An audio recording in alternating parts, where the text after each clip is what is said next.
When we think about creating enlightened life on earth, we have to realize we're doing it already. Just because you're thinking about it, you're already contributing to it. You're already moving toward it. It's already happening. And that's a key secret to manifestation, and this is something they don't teach you in the law of attraction. When you want something, you just say, I already have it. I have it. Don't say I want it. Want is a delay. You say you want something, you're wasting my time. Don't want, do. I have it. Don't just want it. Say, I have it. I already have it. You'll see how fast it comes to you when you say you already have it. Don't say I want it. Want is a delay. You don't want change. Be change. You don't want to change. I want to change. Just change. Why delay? Do it. Just do it. You know, spiritual activation is really simple. When I went to India, you know, I thought, oh, I've studied all these complicated metaphysical systems. I studied Kabbalah for 14 years. Believe me, it's a life study. Even after 14 years, there's still more you can always learn from it. But it's a kind of a mental process. And it's really the experience that we're after, not more mind stuff. We don't need any more mind. We have so much mind. The whole Western world is built on mind, and look what it's created. So we're going to create with energy and intention and surrender.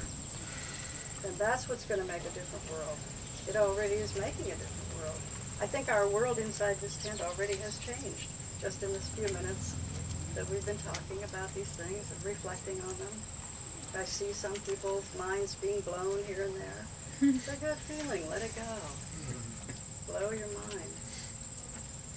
Because the mind is meant to be energy. It's not meant to be limit, concept, construct, belief, ideas. Had enough of that. And when I studied all this stuff, and then I went to India and I had the actual experiences and met the yogis who they could bring their body into manifestation. Like, okay, I'm sitting here. No, I'm not. And then they could come back. Gosh, how do they do that? It wasn't by thinking about it. It wasn't the law of attraction, that's for sure. It wasn't just by thinking it. It's energetic. It's energy. All the siddhas, the powers, the spiritual powers that the yogis have, those are all about commanding the cellular energy. The cellular wisdom of the body already knows all this. What's in the way of it? The mind.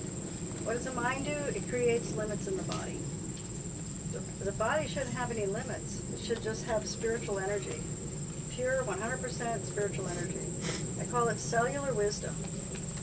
And it's a better kind, it's way better than mind knowledge, you know, information. It's not information. You get that wisdom mostly through working with symbols, because symbols take you beyond mind. The true spirit, the mind of spirit, operates in symbols. It doesn't operate in language. Language is limit. When we put words with something, we limit it. You know how these fundamentalist churches, they're always saying, God doesn't want this, and God's like this, and God wants to do this. How do they know anything? How you cannot know. All you're doing is creating a God when you do that. You're defining a God. You're assigning your human characteristics to that force, and that will become your God. Do you want to operate at that level, or would you like to be completely blown away, liberated, free, fearless, powerful, and be able to just say, I have this, and there it is? Wouldn't that be great? That's what we're coming into. That's what this is all about. And believe me, people like you and I living in this way on earth has a huge impact on other people, just because they see us doing it. You know, how did the great masters that have lived and walked on the earth, how did they affect transformation in people? Just by the way they lived their lives. They didn't hide their power. They didn't go along with social conditioning.